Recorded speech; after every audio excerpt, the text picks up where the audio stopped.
Emmanuel with Priyatosh চ্যানেলে আপনাদের সবাইকে স্বাগত।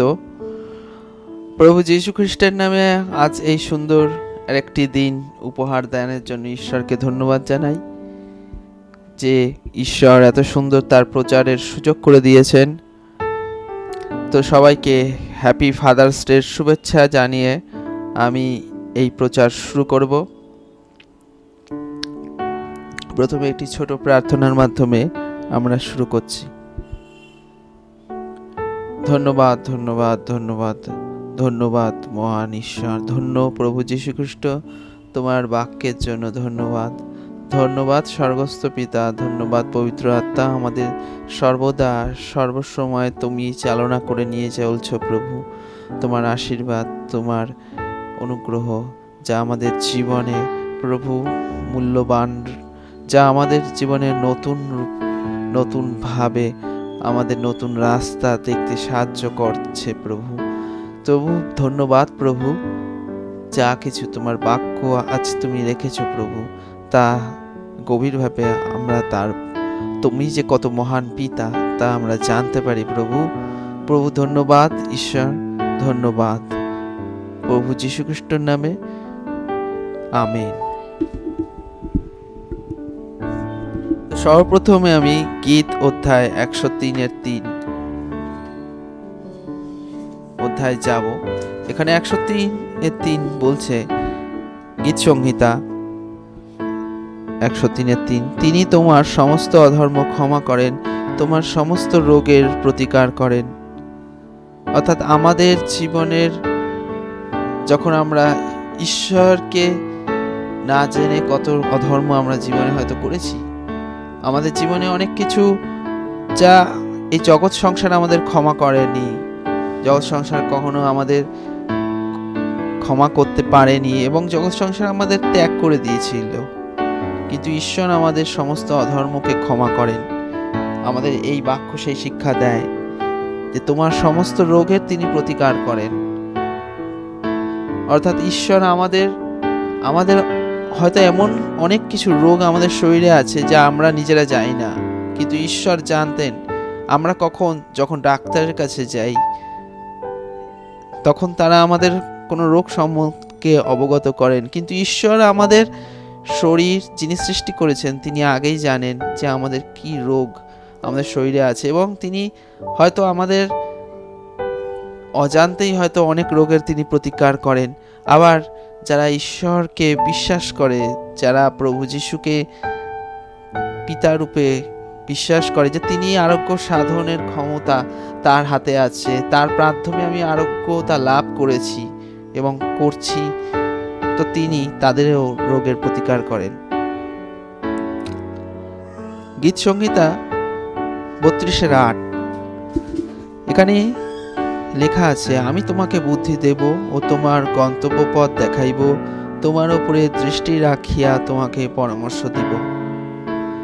অর্থাৎ আমাদের জীবনে হয়তো আমরা মাঝে মধ্যে আমরা বুদ্ধিভ্রষ্ট হই, আমরা রাস্তা খুঁজে পাই না যে আমরা কি করব। আমরা নিজেদের চিন্তা ভাবনা দ্বারা অনেক বুদ্ধি খাটিয়ে আমাদের যখন কোনো জাগতিক বুদ্ধি কোনো কাজ করে না, যখন সমস্ত পরিস্থিতি আমাদের বিপরীত, কিন্তু ঈশ্বর আমাদের তার স্বর্গীয় বুদ্ধি যা তার কাছে আছে তিনি দান করেন। আমাদের রাস্তা আমরা হারিয়ে যাই, আমাদের জীবনে এমন সমস্যায় জর্জরিত হয়ে পড়ি যে আমরা কোনো রাস্তা, কোনো পথ আমরা খুঁজে পাই না। যে সমস্যা আমরা নিজেরা ডেকে নিয়ে আসি, সেই সমস্যার কোনো পথ আমাদের কাছে নেই, কিন্তু ঈশ্বর আমাদের সেই পথ, আমাদের গন্তব্য পথ তিনি দেখান। তিনি একমাত্র পথ, সত্য, জীবন। তো এখানে গীত সংহিতায় এখানে বলা আছে যে আমরা জানি যে নতুন নিয়মে যে আমাদের প্রভু যীশু খ্রিস্টই পথ, সত্য, জীবন, কিন্তু গীত সংহিতাও এখানে লেখা রয়েছে যে তিনি তা আমাদের গন্তব্য পথ দেখান। তোমার উপরে দৃষ্টি রাখিয়া তোমাকে পরামর্শ দিব। অর্থাৎ আমাদের আর কারোর মহান কোনো পরামর্শদাতা, এই পৃথিবীর যত মহান পরামর্শদাতা আছে তাদেরও প্রয়োজন নেই। কারণ আমাদের পরামর্শ দেওয়ার জন্য যিনি আছেন তিনি আমাদের জীবনে যথেষ্ট। তিনি মহান ঈশ্বর, যিনি আমাদের ওপরে দৃষ্টি রাখিয়া পরামর্শ দেন। আমরা জানি যে জগতের সমস্ত মানুষ হয়তো আমাদের ওপরে দৃষ্টি হয়তো স্বাভাবিক, খুব সাময়িক অবস্থায় দৃষ্টি হয়তো রাখে, কিন্তু ঈশ্বর আমাদের সর্বপথ জানেন, তিনি আমাদের দৃষ্টি রাখেন এবং তিনি বলেছেন তিনি তোমাকে পরামর্শ দিবেন। রোমিও অধ্যায় 5:8। কিন্তু ঈশ্বর আমাদের প্রতি তাহার নিজের প্রেম প্রদর্শন করিতেছেন, কারণ আমরা যখন পাপী ছিলাম তখনও খ্রিস্ট আমাদের নিমিত্ত প্রাণ দিলেন।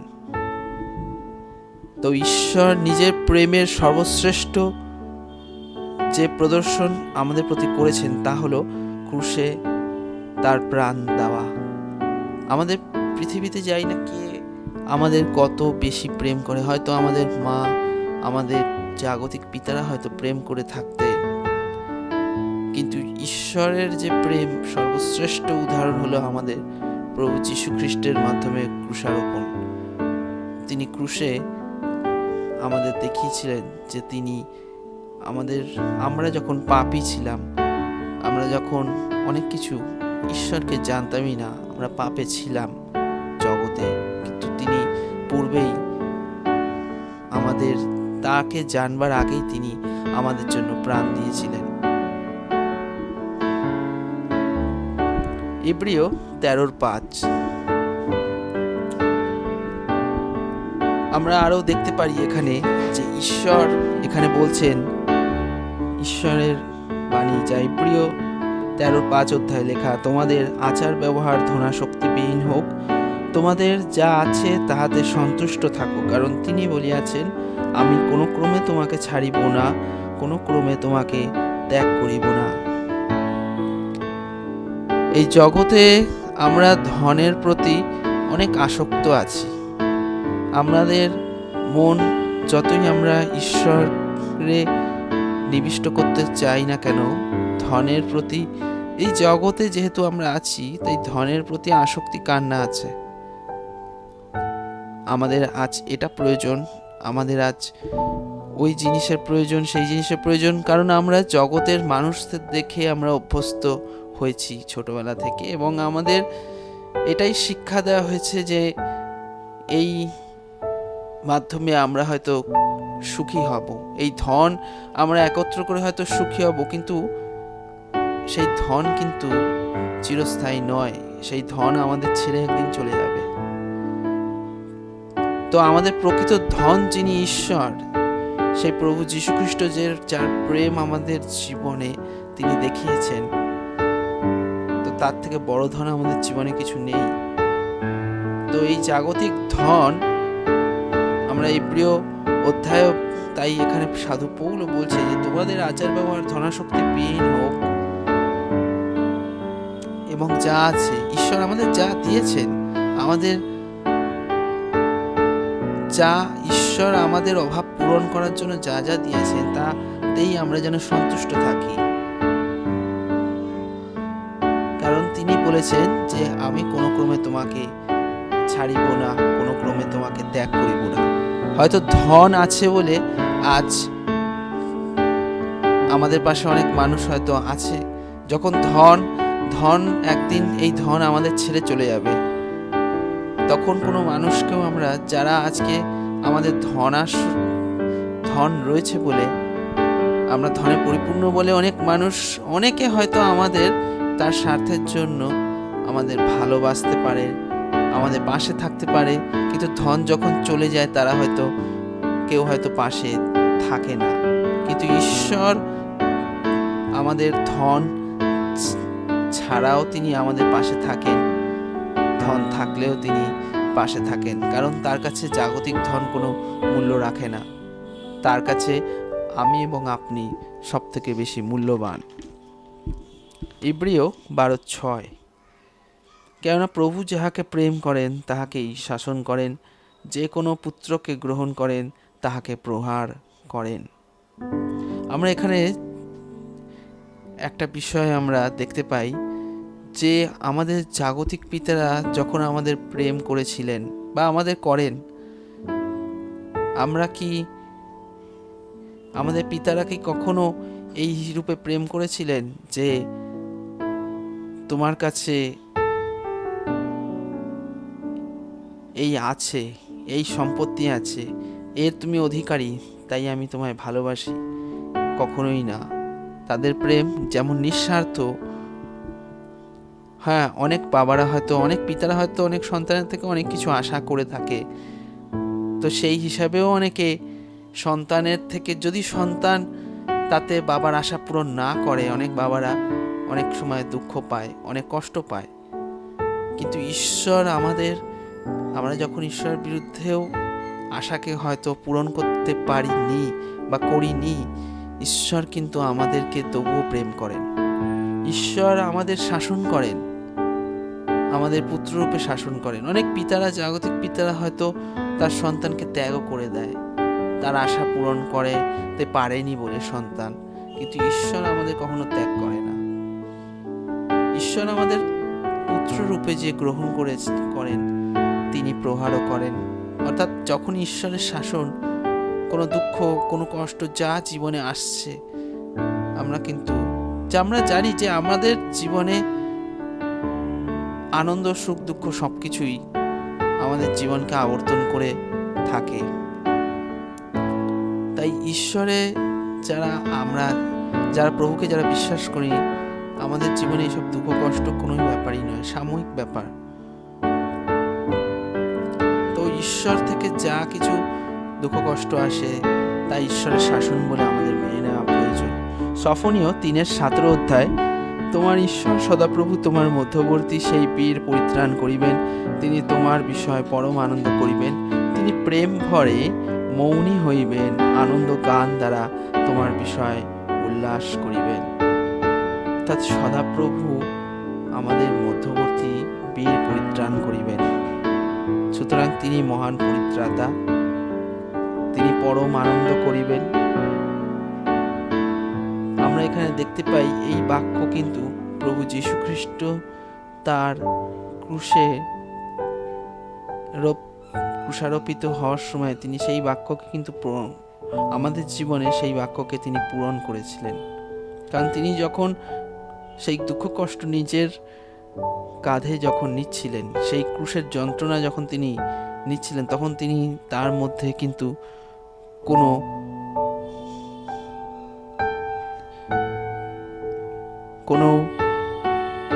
দোষারোপণ আমরা দেখিনি। তার ভেতরে তখনও প্রেম ছিল, যা দেখা গেছে যে সেই প্রেমেও তিনি নিশ্চুপ ছিলেন, তিনি চুপ ছিলেন। তাকে আহত এবং পেরেক তার হাতে যখন তার পায়ে কিল ঠুকে দেওয়া হচ্ছিল, তখন তিনি চুপ ছিলেন, তিনি মৌনী হইলেন। তো এই বাক্য কিন্তু আমরা তার জীবনে পূরণের মাধ্যমে আমরা দেখতে পাই। 1 যোহন 1 অধ্যায়, দেখো পিতা আমাদিগকে কেমন প্রেম করেন, কেমন প্রেম প্রদান করিয়াছেন, যে আমরা ঈশ্বরের সন্তান বলে আখ্যাত হই, আর আমরা তাহাই বটে। এই জন্য জগৎ আমাদিগকে জানে না, কারণ সে তাহাকে জানে নাই।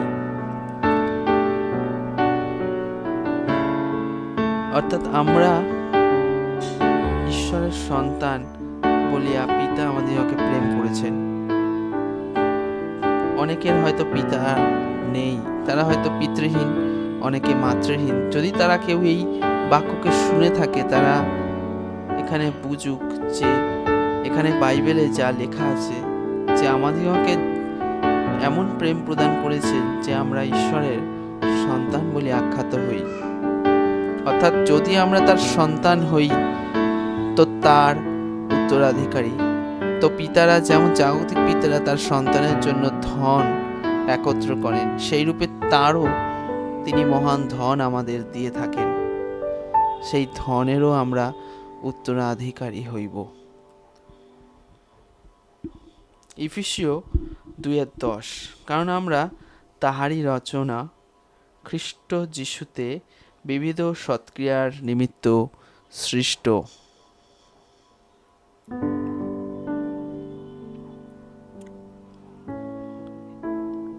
অর্থাৎ 2:10 অধ্যায় এখানে বলা হয়েছে যে আমরা তাঁরই রচনা, খ্রিস্ট যিশুতে বিবিধ সৎক্রিয়ার নিমিত্ত সৃষ্ট, সেগুলি ঈশ্বর পূর্বে প্রস্তুত করিয়াছিলেন যেন আমরা সেই পথে চলি।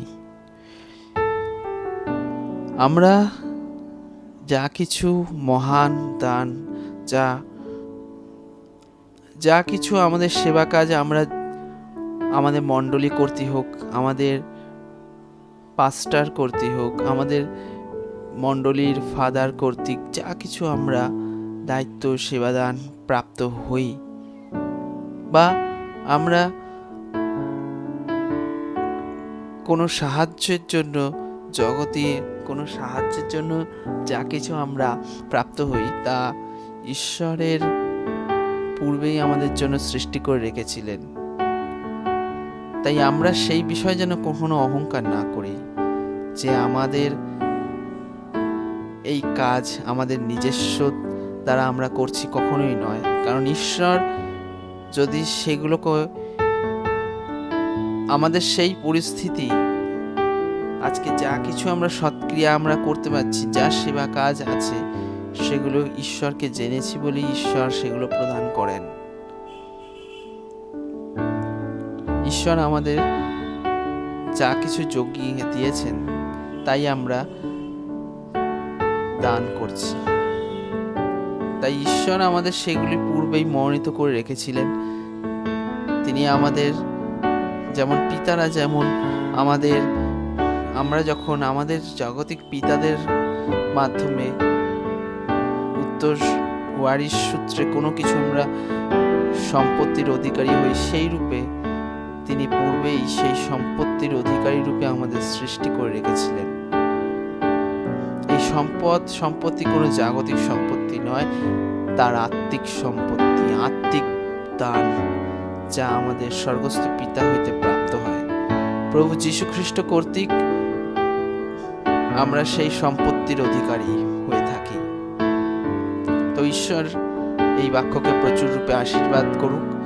আর ফাদার্স ডের উপলক্ষে আমি এই কথা বলবো যে প্রত্যেক পিতারা, আমরা যারা আছি, প্রত্যেক বাবারা যারা প্রভুর বাক্যকে শুনছেন, তাদের সম্পর্কে আমি বলছি যে আমরা যেন আমাদের সন্তানদের প্রতি আমাদের স্বর্গস্থ পিতা যে রূপে আদর্শ হয়ে রয়েছেন, চিরকাল ছিলেন এবং থাকবেন, সেই রূপে যেন আমরাও আমাদের সন্তানদের কাছে আদর্শ হতে পারি। আমরা যেন আমাদের স্বর্গস্থ পিতার শিক্ষাও আমাদের জীবনে বয়ে নিয়ে চলতে পারি এবং সেই শিক্ষা আমাদের সন্তানদের জীবনেও আমরা জানাতে পারি। তো ঈশ্বর এই বাক্যকে আশীর্বাদ করুক। তো আমি প্রচার শেষের দিকে একটা ছোট প্রার্থনায় যাব। ধন্যবাদ, ধন্যবাদ, ধন্যবাদ করি মহান পিতা ঈশ্বর। ধন্যবাদ প্রভু, ধন্যবাদ ঈশ্বর, ধন্যবাদ।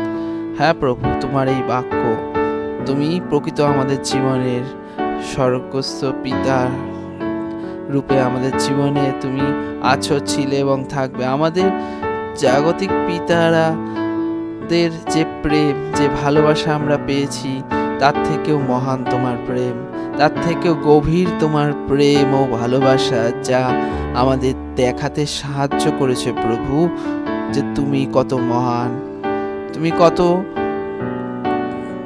ত্যাগ করেছো আমাদের জীবনে। আমাদের সেই তোমার প্রকৃত ভালোবাসাকে তুমি জানিয়েছো প্রভু।